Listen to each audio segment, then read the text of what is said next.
You're listening to the Cyberwire Network, powered by N2K.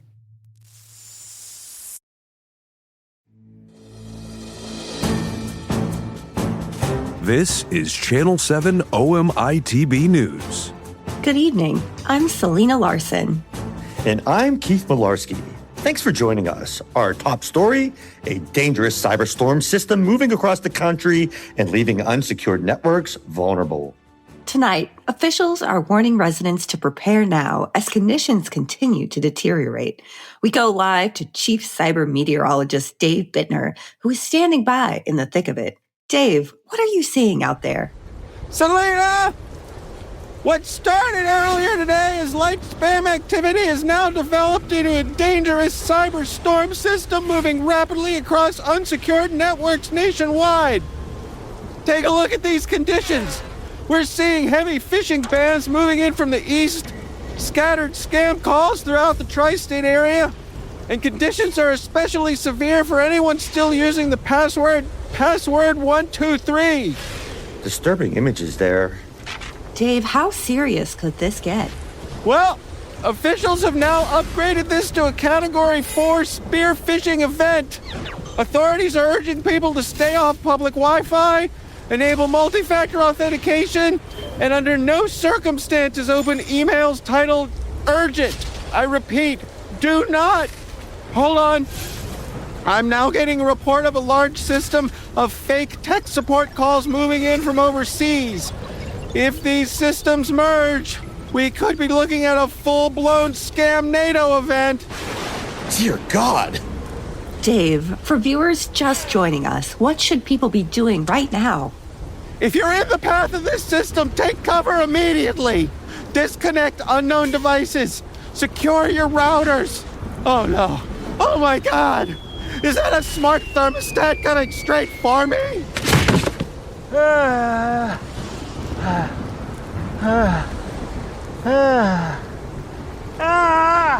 Oh. Tough conditions out there tonight. Get a job in broadcasting, they said. It'll be glamorous, they said. I'm out of here. I'm just freaking out of here. Tough conditions out there tonight. We'll continue monitoring the situation as this cyber system moves through the area. Coming up after the break, a local man says his smart refrigerator ordered 67 jars of mayonnaise overnight after what experts are calling a catastrophic voice assistant misunderstanding. Stay with us. Channel 7 News continues right after this.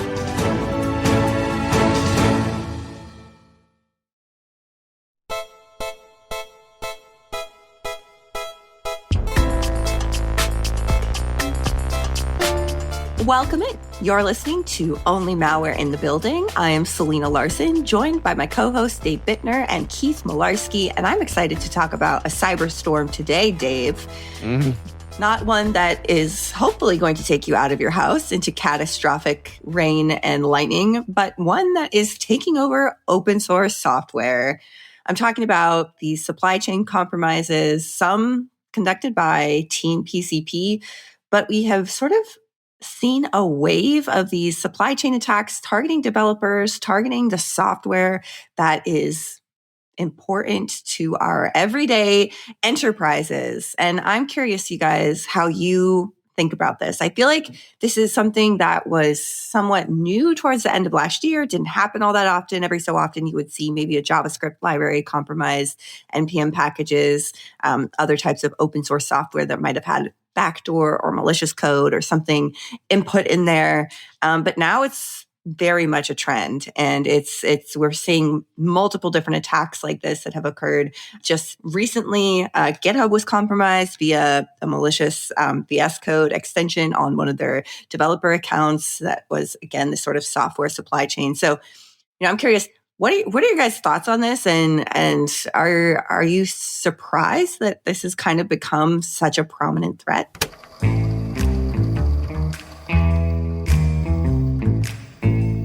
I don't think it's a surprise at all. I think this was inevitable right after SolarWinds, because SolarWinds kind of showed, hey, if you kind of get into that code, it's trusted, it's signed, everybody's using it. Now, that was obviously a nation state, that did that. But now the criminals are kind of looking at it and say, well, hey, we could kind of do the same thing. We could get into the code. We don't have to phish everybody individual. But now if we get into that code and it's trusted, now we own 1,000 places as opposed to 1 or 2. So I think it's fascinating that we'll kind of dive into it. But I think, in my opinion, I thought it was inevitable, and it was just only a matter of time before the criminals are like, hey, that's kind of the way to go. Dave, your thoughts? Yeah, I agree. It strikes me as being the natural evolution of things. Like you said, these things trickle down from the elite nation-state hackers of the world, who knows, maybe they're moonlighting on the side. And so they say to themselves, wow, these tools work great in my day job. Maybe I can make a little money with them as well. So I agree. I think it's just a matter of time. I guess the big question is, how serious is this, and what can we do about it? It is actually quite serious. And I think that one of the notable points of this is that these threat actors are targeting what's called the CI/CD pipeline, which stands for continuous integration and continuous delivery or deployment. Basically, what it is organizations will automatically just update their software and services. And that includes software that has multiple different dependencies that are relying on those secure updates to function. So you have almost sort of this domino effect, right? Where you're basically putting trust in the software and services that you're using, and then they are inherently putting trust into the supply chain that is supporting them. So whether that's various open source packages, different libraries that are available out there that are maintained and updated by individuals. And it doesn't necessarily have to be open source, of course, right? You have threat actors that might be targeting the software supply chain of private industries as well. And it was interesting because when we were planning this podcast, I had sent over a list of potential things to talk about. And I think the original Shai Hulud, which I always feel so silly saying that. I'm not a fan of Dune. I don't know if I'm allowed to say that working in cybersecurity. You turn in your nerd card. I know. Great, Selena. You just lost us, all of our viewers now. I'm so sorry. I couldn't get through the first book, and I watched the first movie, but that's it. Yeah. So hopefully you're not alone, Selena. You're not alone. Great. Whew, okay. This is a safe space, a safe podcast. So hopefully I'm saying Shai Hulud correctly. But that was the one back in the fall of last year that sort of started or kicked off, I think, some of more attention paid to this wormable functionality of the supply chain potential, right? So basically these compromised NPM packages, and the Shai Hulud was sort of worming its way through these repositories and a lot of these projects that were maintained by developers that have a lot of customers, a lot of consumers, a lot of people are using their tooling. And there was just a lot of compromised packages on NPM that were, kind of getting this automatic wormable capability.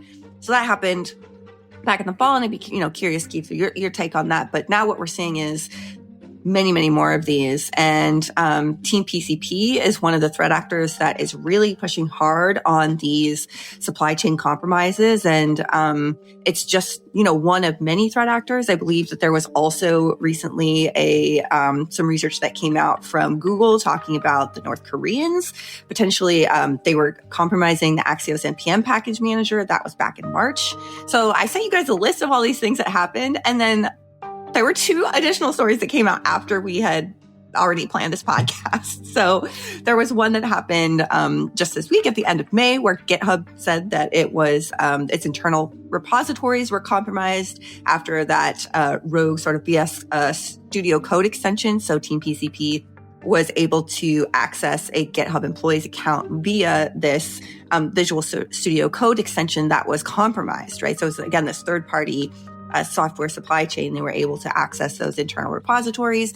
And then following that, there's more PCP information that came out that was Megalodon. Have you guys heard of this Megalodon attack? So this mass exploitation of the GitHub repo backdoors. It was in today's CyberWire, actually. We talked about it. Yeah. Well, that shows I haven't listened to today's Cyberwire. It hasn't been published yet. Okay. Thank goodness. You're off the hook. Yeah. All right. I didn't want to out Sneak myself. preview. Yeah. But yeah, I mean, I was like, all right, guys, we have to talk about this. And then as we're getting ready and gearing up for this podcast, there's these, multiple more stories that coming out about this. It's really a massive, massive problem. Yeah, I mean, just looking at the dark web, and I mean, Team PCP is a really interesting group, because they were kind of really the first criminals to be on the dark web saying, hey, this is what we want to do. We want to conduct over 200 different supply chain attacks. We want to recruit affiliates, just like, the ransomware groups do, future targeting, have operational confidence in what they're doing. And they were even saying, that their attacks have been so successful that they're spending all this time going through all the credentials and diving through all the data that they've got because they don't even know who all that they own right now. So just some of the things that we've heard that have been successful, I think there's a lot more still to come because they're still going through the data because they kind of had kind of a sprint, to kind of use an agile term for software development. The bad guys kind of had their own, sprints to kind of, compromise things. So it's been really fascinating so far. Don't you think that this ultimately comes down to being a who do you trust story? Like, I was given a presentation a few weeks ago to a local business group, and we were talking about cloud storage and security and all the normal things, just kind of basic hygiene kind of stuff. And one of the folks asked me a question. They said, well, these cloud suppliers, can I trust them with my data? And I said, yes. Yes, right up until the moment you can't. Right? And that's how I feel like some of these dependencies are. They've been trusted for so long, and they're the Lego bricks of the software that we rely on every day. And what would happen if all of a sudden, one of the Lego bricks that came in your set was capable of listening to everything that you did and you didn't know it, and it went out in Lego sets all over the world? I mean, that's kind of what we're talking about here, to stretch a metaphor. Are we going to get to the point where software updates are kind of like the same thing as executable code that we download over the internet that we don't trust? I mean, because I think these groups at the end of the day, they want to instill that distrust into what we've always trusted. So are we going to get to that point? And then, the other thing from the cybersecurity network defender side, kind of who owns this risk? Is it AppSec? Is it DevSecOps? Is it cloud security? I mean, really, who's taking ownership to ensure that these repositories are safe? Really, from a corporate standpoint, those are a lot of questions that need to be answered. Especially when we're talking about open source, who ultimately is responsible? And you can talk about real world things that get built and what parts, if I'm an automaker and somebody makes a bad axle, right? Or bad tires, right? Like years ago, remember we had things with Firestone and bad tires. Well, Ford sells me the car. Is Ford responsible, or is Firestone responsible, or is the people who provided the rubber to Firestone responsible? How far down do you go? Are they all responsible? And what responsibility do I have for checking before I go and use something? Yeah. And I think, we had this conversation before. Some of these open repositories are really owned by a couple people that update them. It's not like you have thousands of eyes on there. It's like, it's like Joe and Jim pretty much own this repository that's updated and used by everybody. So, where is that trust in that? And, how can we have better oversight of that? And the other question that comes in, with so much coding being done with LLM right now, if the LLM is using one of those hijack repositories now, that's just trusted that you're utilizing that. So that's a whole nother wave of badness, that we could throw into this. A can of worms, so to speak. A can of worms, Keith. indeed. Well, so there's a couple of good points that you bring up. And one of the things that you mentioned is LLMs. And this is, I don't think it's a coincidence that all of these software supply chain hacks and threats are increasing at the same time as organizations all over the world are expanding their AI capabilities and developer capabilities. So much of what people are being encouraged to do, at least I'm saying it's right from my perspective and the people that I talk to, is, oh, well, just make your job easier. You can just use this LLM tool, use something like VS Code, use something like an editor of some sort, and just rely on us as an organization to make sure that everything's updated and just, automatically pulling down updates and making sure that you're on, whatever is the most up-to-date version. It's totally great. Like, use any of these like approved applications from the store that you're, whatever platform that you're using. And a lot of people are now becoming developers, are becoming people that are working with various different programs that don't have that baseline understanding of, one, how these work, and two, being able to identify flaws or potential exploits or potential behaviors that something shouldn't be doing. And I think that is kind of in parallel of this. More and more people are going to be, the attack surface is opening, right? More and more people are going to be using some of these tools and resources. And at the same time, more and more people are looking, from a criminal perspective, are looking for ways in. And we haven't really dove into what the actual capabilities of this stuff is, right? When these actors, whether it's Team PCP or a different cyber criminal threat actor, they're looking for credentials. They're looking for information. They're looking for, your DevOps pipeline. They're looking for how you can pivot and what other dependencies you might be using that they can then further compromise, right? So, if you're a developer and you're using a potentially compromised app, and then it gets on your host, they're going to also use that to sort of jump to the compromise of your organization. So it's multiple different hops, I think.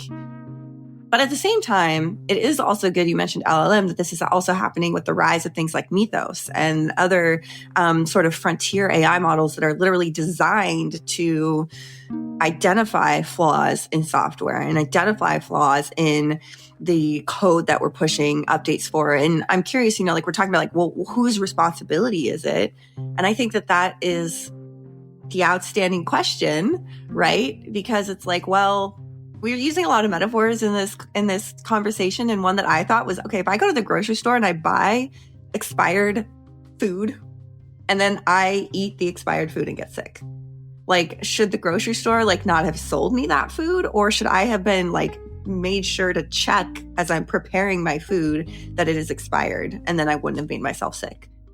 And for me, I have had food poisoning so many times that I always check and make sure that my food is not expired.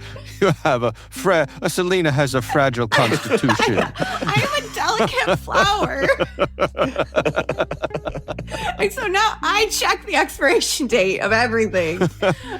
Meanwhile, me and Keith are over here just eating spoonfuls of dirt. Exactly. I need some gum. I'll pick it on the underside of the table.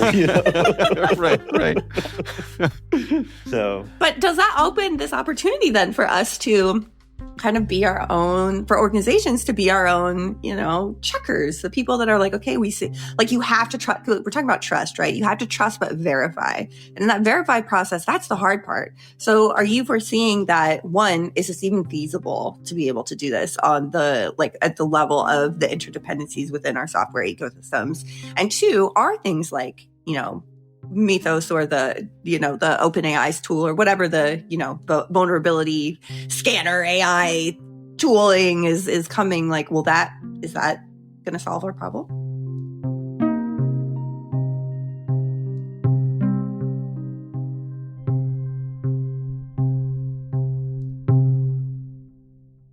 We'll be right back. And now a word from our sponsor, ThreatLocker, the powerful zero-trust enterprise solution that stops ransomware in its tracks. ThreatLocker Protect is the core ThreatLocker product focused on endpoint security, designed to prevent unauthorized software from running, control how applications interact, and manage access to storage devices. Its building blocks are allow listing, ring fencing, and network control. Allow listing is a deny-by-default software that makes application control simple and fast. Ring fencing is an application containment strategy, ensuring apps can only access the system resources they truly need to function. Network control locks down access by port, source IP, or dynamically with ACLs that automatically update as IP addresses change. Shut out cybercriminals with world-class endpoint protection from ThreatLocker. And we thank ThreatLocker for sponsoring Only Malware in the Building.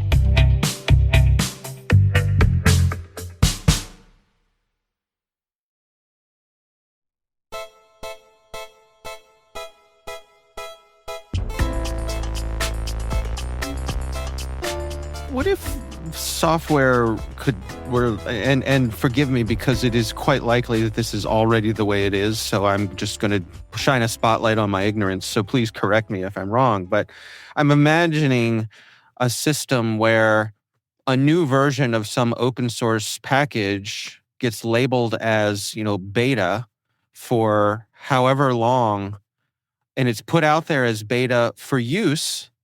So if you want to be on the cutting edge, hey, have at it. Check out our beta.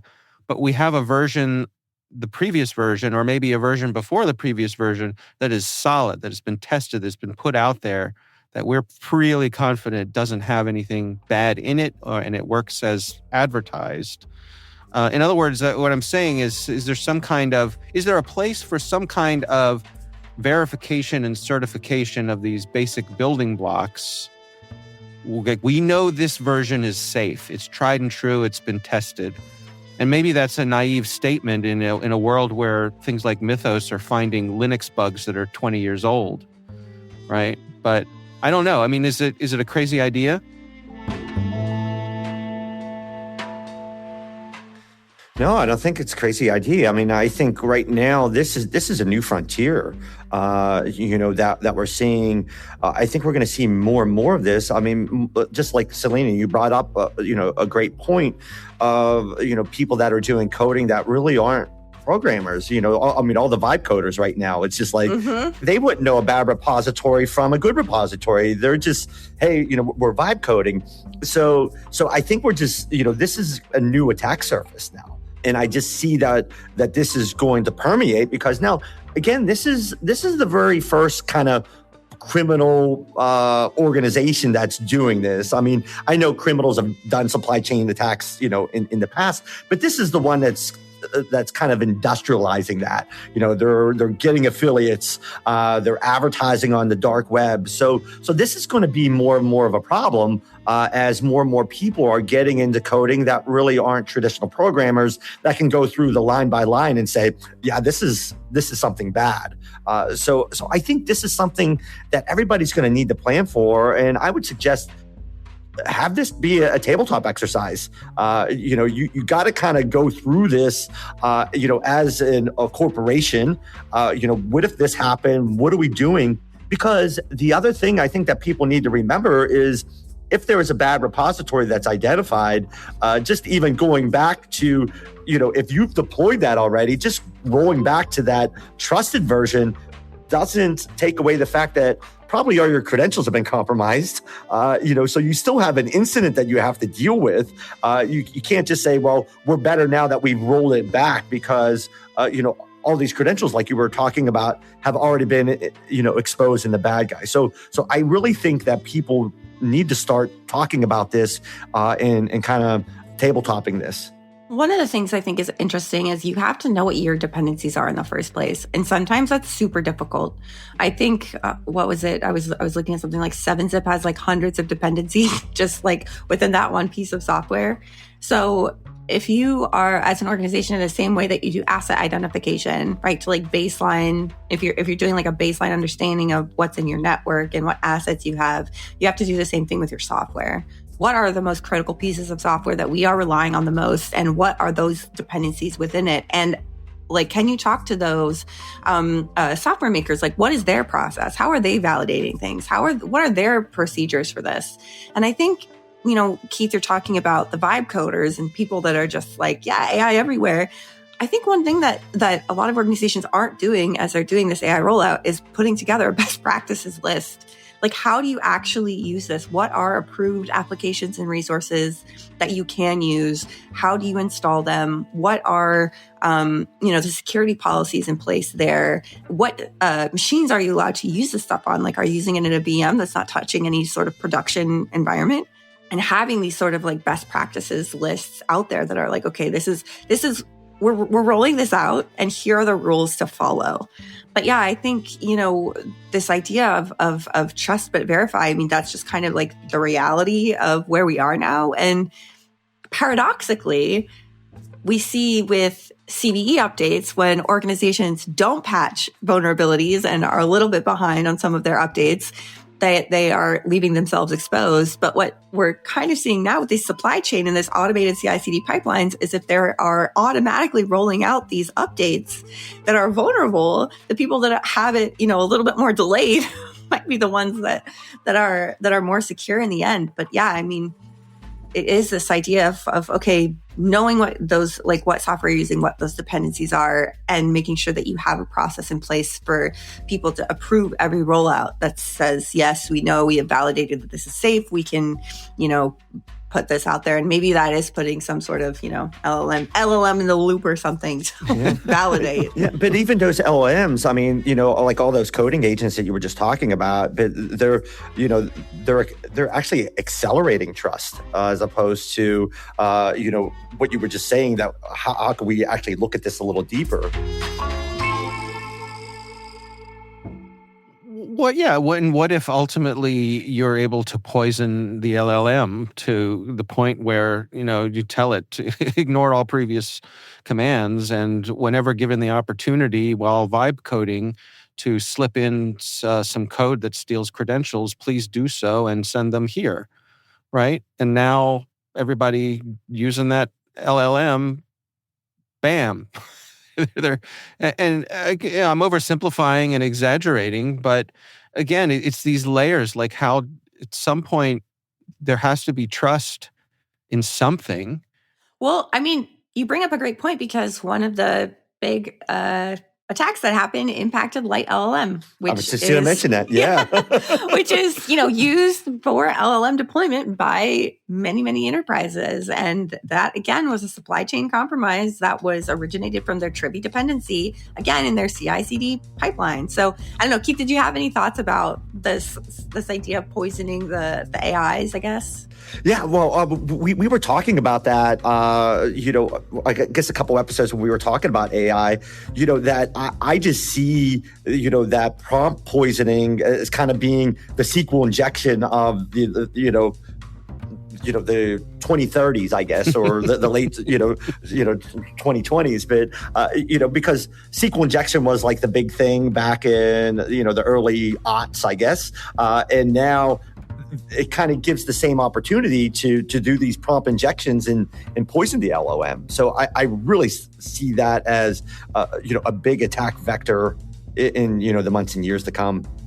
Especially with the rapid deployment of LLMs, people are just, like you were just saying, people are just deploying it out there to say, hey, we need AI or we need the LLM here, and really not sitting down and looking at the security posture of, what does this all mean? And what does this mean for not only our cybersecurity department, but for the enterprise as a whole? What if LLMs are the miracle of asbestos? We talked about that. Yeah, we come right back to this. Yeah. Honestly, as somebody who just had to replace all of the popcorn ceilings in their 100-year-old house, I do not understand why asbestos was created in the first place. Oh, it's a wonder material. Are you kidding me? You could use it it was a floor wax and a dessert topping. It was everything. I mean, what a wonder material. I just feel like, I don't know. I can't believe it exists and it was so unsafe. And I'm just like, well, I can't be in my house for a while. I have to, I have to put on a mask in order to function and walk around. No, they put that stuff in everything back then before they knew. I mean, is it just AI asbestos? Like, is that what we're... AI asbestos. I don't know. It doesn't good. really I like work. it. I like it. But I mean, I think more than anything, this is like giving us job security, right? Because like we're talking about the need and the requirement for people to be able to like validate these updates and having this sort of like trust but verify method, right? And you need, even whether you're using an LLM or not, like if these actors are going to be using prompt injection, you're going to need somebody there to spot some of that issues. You're also going to need somebody that knows like what the software is, what these dependencies are, and how to flag and how to actually like identify deviations from like real behavior. And I don't know, Keith, I feel like I interrupted you. You were about to say something.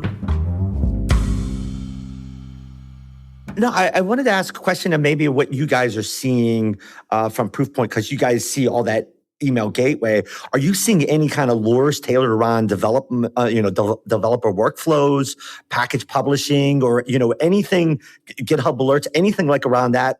In part two of that question, are developers and maintainers of repositories being targeted differently because they have the identities in access to GitHub and things like that? I'm just curious your thoughts on that, if you've seen anything. Yeah, so we haven't seen a whole lot, especially that is specifically like kind of targeting developers in terms of direct email. But what we have seen is malicious comments or like pull requests on GitHub. And then those are set to be email alerts. And so then, it's kind of targeting the maintainers of those, that they would like click on the malicious URL and then download and install malware or, some sort of information sealer to do sort of account takeover that way. So that is, and for sure, an area of exploitation. We've also seen threat actors sort of target developers for things like deliver malware delivery, but for things like crypto miners, crypto stealers. There's also, we mentioned it a few episodes ago, but the like North Korean threat actors that are targeting developers with like fake jobs, right? That are kind of doing some outreach for some of that, and they do tend to target these sort of technical developer like roles.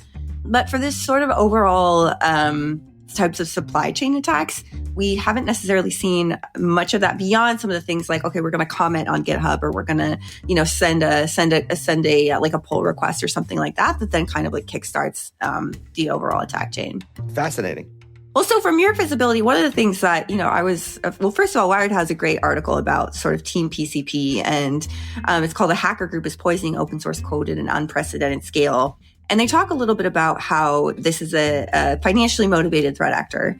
And they post on the dark web, and they're potentially working with some ransomware activities. And I'm kind of curious, you mentioned some of your visibility and what the threat actors are posting, or what they're, do you have any insight into their sort of what they're after? You mentioned that they have sort of, they run sprints. Yeah. So, what some of the main points I think that we're seeing out there, one is they have a Telegram channel. And it looks like one of the interesting things was that they had a leadership change from Team PCP just as the rollout of these campaigns went, which is probably the same guy, and they just changed the nickname, just because, once you get a lot of publicity and you have that nickname, you're kind of a target for law enforcement. It's like, okay, we're going after this guy. But a lot of the things that were, kind of looking at their communications, really kind of affiliate and access broker recruitment, credential sorting and monetization of that, Tor leak and infrastructure, cloud and developer access sales that we're kind of seeing out there, and really just overall branding around Team PCP, so they're just really kind of trying to build this enterprise around this, and this is their niche that they're going to use for recruitment, and they're expecting to make a lot of money. And the more money that they make, then the more imitators that you're going to have, because imitation is the sincerest form of flattery, right? So if this criminal organization is making a lot of money, we're gonna see a lot of imitators going forward. But I think this is just really on the precipice of what we're seeing, like what we talked about. The Wired article was interesting in the fact that they said that Team PCP carried out over 20 waves of supply chain attacks and targeting more than 500 distinct pieces of software. So that's pretty massive, in my opinion. I'm reminded of something from my previous career when I was working in broadcast television. And this affected more than just TV folks, but it did affect me directly. Back in the early 2000s, there was a thing called the capacitor plague. I don't know if any of you have heard of this, but so capacitors are a little electronic component that basically everything electronic has capacitors in them, pretty much. And they hold a little charge of electricity, and then they release that charge. So there's a type of capacitor called an electrolytic capacitor. And between around 1999 and 2007 or so, the supply chain just got flooded with these defective capacitors. And the problem is nobody knew they were defective for a couple of years. Like capacitors will go bad, but it usually takes decades.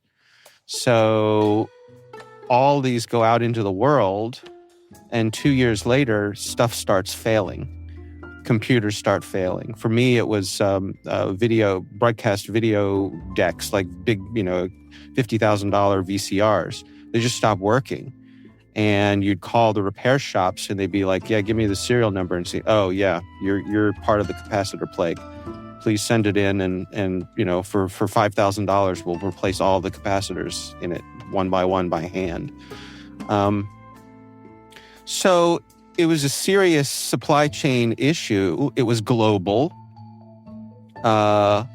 It wasn't intentional, although there were rumors of espionage and those kinds of things. Like maybe somebody did it on purpose. But anyway, it just reminds me of this thing, how some small little component, right? A little capacitor that's in everything. You can have a bad run of them, and years later, it can be revealed to cause catastrophic failures and, affect businesses all over the world. By the way, you can go to Wikipedia and look up capacitor plague if you're interested in all the. I'm going to do that after this. Yeah. I was going to say, yeah, that's actually really interesting. I have not heard of the capacitor plague. Yeah, well, some of us lived it, so it's not fun.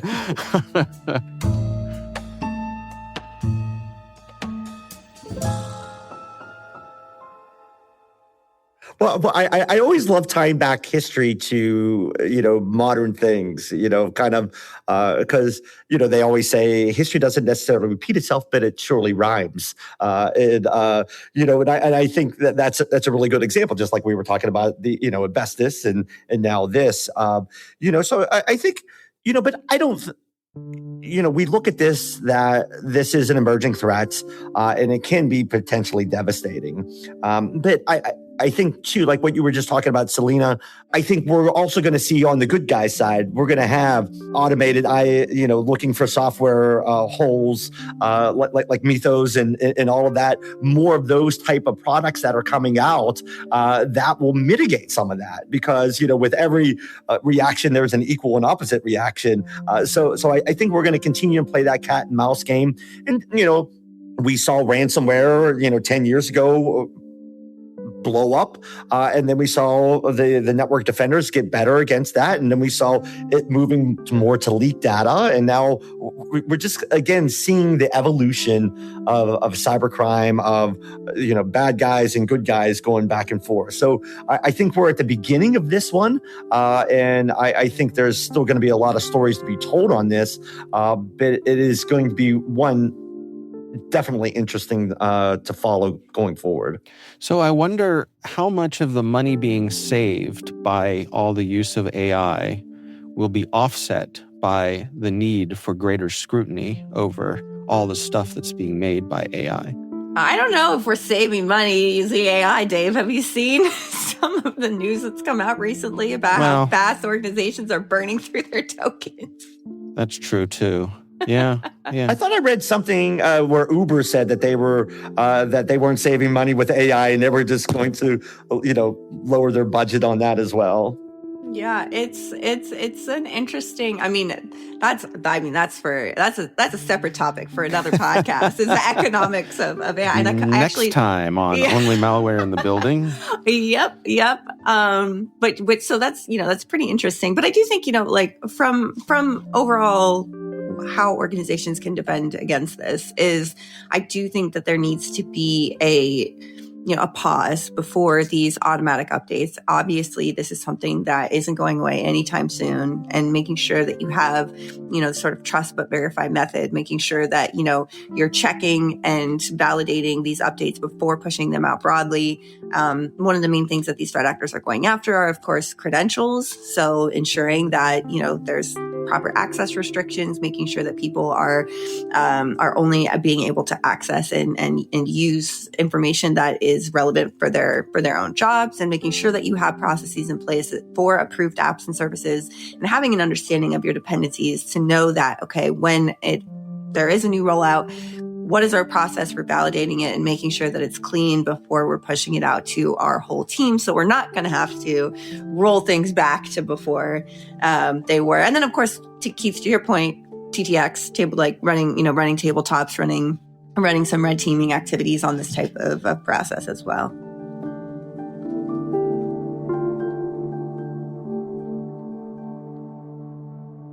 Yeah, and just knowing the adversary that you're up against, get that intelligence from the dark web, what they're talking about, what they're targeting, because if you know what they're targeting, then you could shore that up. But if you have no idea what they're doing out there, then you're just running blind. So again, you got to be like a football coach or, a coach. You gotta watch the film of your bad guys and see what their tendencies are and where they're going to attack, and then shore up your defenses that way.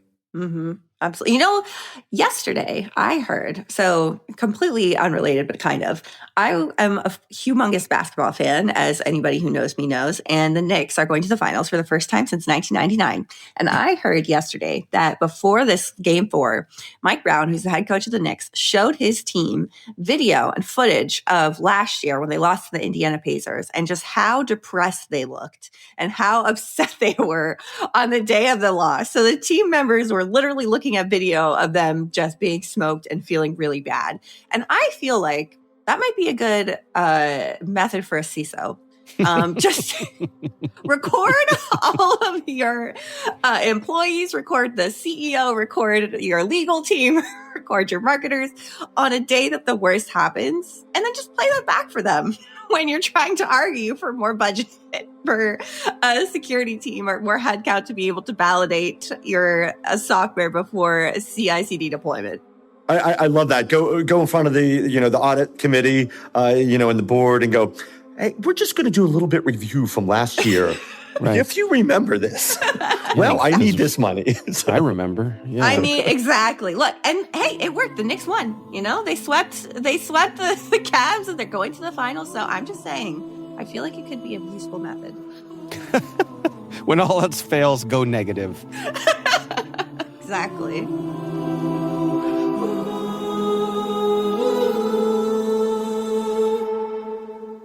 We will be right back after this quick break.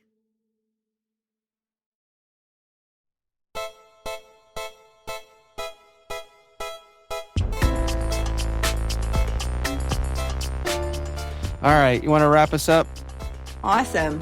Well, Dave, Keith, this has been a pleasure as always. This is something that's super interesting and has been on the top of my mind for quite some time. And I hope our listeners learned something valuable, had some good takeaways from today's show.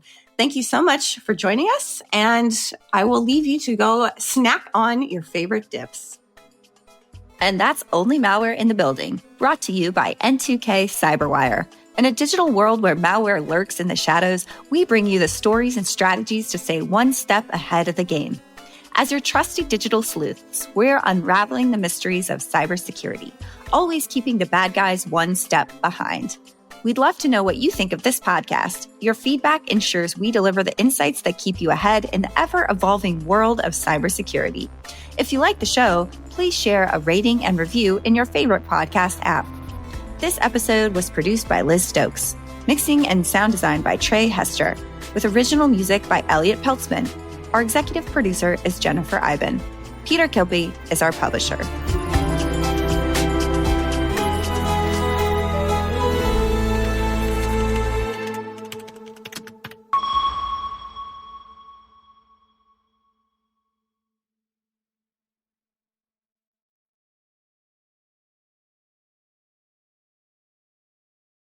Thank you to ThreatLocker, the powerful zero-trust enterprise solution that stops ransomware in its tracks, for sponsoring Only Malware in the Building. Visit threatlocker.com.